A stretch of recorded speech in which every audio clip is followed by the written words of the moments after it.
Adventure is in my blood. Finding treasures big or small and having fun is what it's all about. With my wife Melissa and our 3 kids, life is pretty full. But there isn't a mountain we can't climb together. This isn't your ordinary antique store. My name is Alex Archbold and this is Curiosity Inc. Hey guys, and welcome back to the Isetta renovation. It's been a little while since I posted an update because I was waiting on parts to arrive. We needed a new gasket for the petcock. It was a funny cork one with a bunch of holes in it. Did not have it. They had to make it for me. And a accelerator cable from front to back. Those parts came in. I'm gonna push the car forward so I can work on it and we'll get started. The nice thing about working on a little car like this is that it's super light. In fact, I can just grab onto the bumper and pull it like a wagon and I've got it moved out of the way. Can't do that with too many other cars. You can also lift this thing too with your hands. But I'm gonna get it blocked off and crawl underneath. This is what I was waiting for, this gasket to come in for the petcock. Now it goes in between. When you move the valve, the gas flows through these little holes. My other one was completely destroyed and gone. Could you make one yourself? Probably. It has to be the right thickness. The holes have to be in the right spot. You have to have those little nubs on the side. I also didn't have one to use as a template because mine was too rough. So I had to wait for Isetta's R Us to get some manufactured. Thankfully, they sent me a spare, which is what this is. I'm gonna tuck that back away because if I ever need one again, it's gonna be a handy thing to have. Now, if I can just wiggle myself underneath this little cart, I don't think it's that difficult to reach. I have to jack it up, but I should be able to get it from here. This, make sure the gasket's in there. Yes, it is. Needs to go on here. And I think what I'm gonna do is put a little bit of plumber's thread sealer on the outside of that, just in case. We get that all on there and then find out I got a bit of a seep. Let's see if I can get this on here. What this stuff does is it creates a seal as you tighten around the threads. Plumbers use it. This is a fuel line. It's not, you know, it's not something that you really have to do. I'm just doing it because I want to make sure I've got a little bit of extra sealant on there. Okay, after much wiggling around, I was able to get the petcock back on. The reason why I had to use that one is that it has that special shaft right there that connects with the linkage. That's what turns your gas flow on by pivoting. So it turns on the inside of the car like that, back and forth. And that's what lets your gas flow into the carburetor. So fuel line is in place. Now I'm gonna move on to the front of the car and see if I can get the cable connected. Okay, this is my replacement cable. It's got this long metal rod on it that the cable runs through and goes all the way through. It looks like there's probably a connector at the carb on the other end. I've got to get this piece on. I've discovered by taking the cotter pin out that the little, see there's the broken piece there. That broken end just came right off. That would have been the old one. There's the new.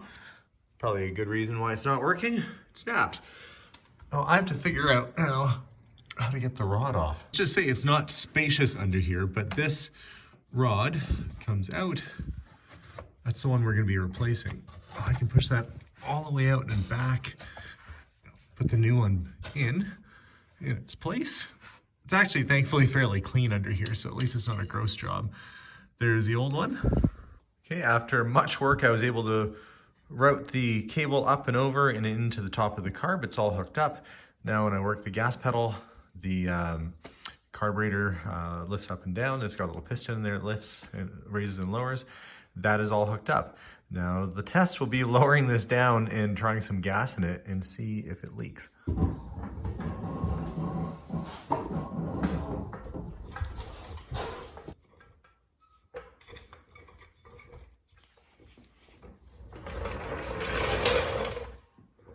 Okay, let's see if I've got any gas kicking around.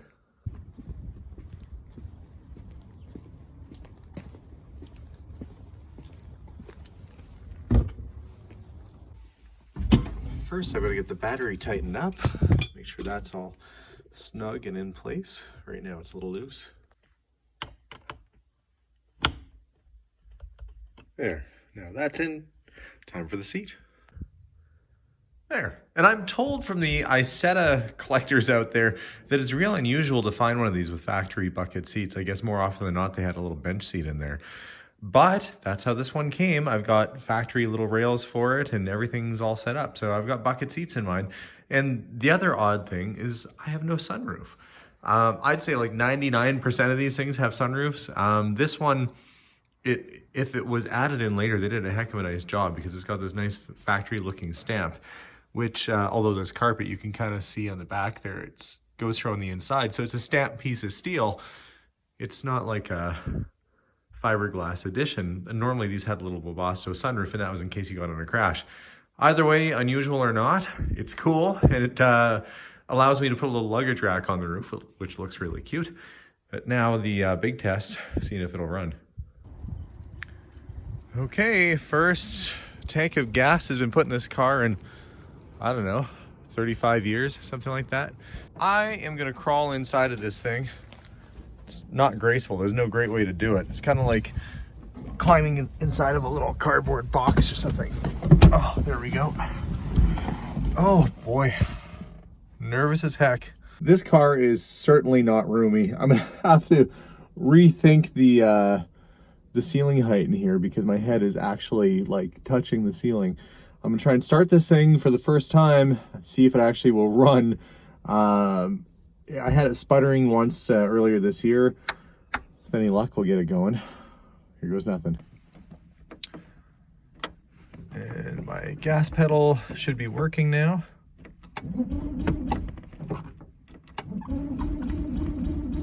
Come on, little car. Oh, I forgot.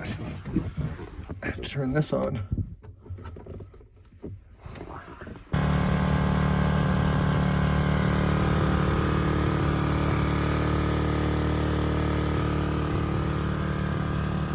I've had to push the Isetta back inside. It's idling way too fast. It feels like it's either the throttle cable is sticking or possibly too short, or maybe the choke is pulled out too far and stuck. Either way, it's revving like all get out. It's gotten really miserable outside too, so I'm going to work on it in the garage a little bit and try and figure this out. To test my theory that it's the accelerator cable that's just being pulled out too far, I'm actually disconnecting it and pushing it back in. I'm going to try and start it now and see if it's a little bit slower. Okay, well that's definitely the problem. The accelerator cable.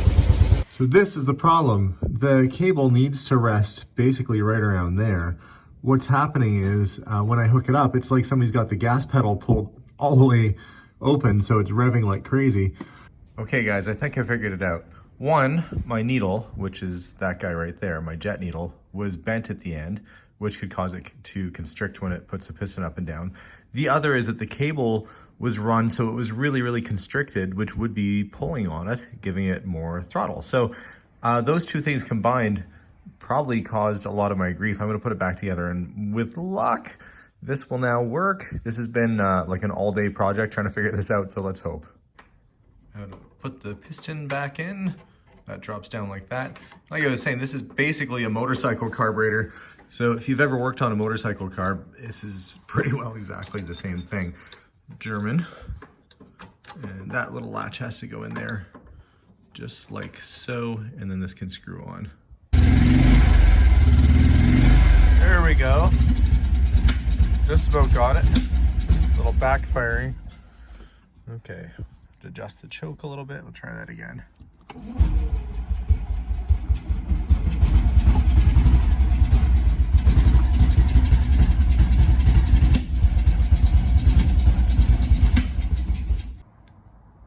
Okay folks, I've got it this far. It'll start right up and it'll idle, but I can't give it gas or else it stalls out. So it's really darn close. Okay, it still needs some tuning, but it is running and idling right now. To give you the idea of what the cockpit is like in here, there's my knee squished right against the dashboard. There's the mirror, which basically just, you know, shows my shoulder. You can't see out the rear view mirror. It's kind of useless. So you pretty much just rely on that guy right there. Okay, time to take the psychedelic Isetta for a test drive. Let's see, first should be somewhere down here. It's still not idling great. I need a little bit more carb adjustment. Give gas.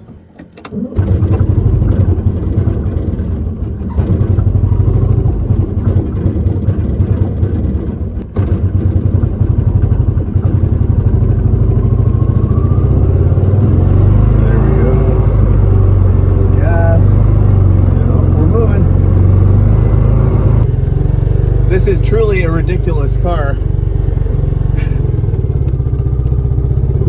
Don't stall on me. But it's driving. That's a big plus, and that's the first time this thing is driven in 35 years or more. Non più tra I farfalloni amoroso, notte e giorno di torno girano, delle belle turbando al riposo. Ci sento a tuo giro d'amore, delle belle turbando al riposo, ci sento a tuo giro d'amore. Non più avrai questi bei panacchini, quel cappello leggero galante, quella chioma, quell'aria brillante, quel vermiglio d'onesco color, quel vermiglio d'onesco color. Non più frai quei pennacchini, quel cappello, quella chioma, quell'aria brillante. It breathes. Needs a tune-up, but I did make it work, and that's something.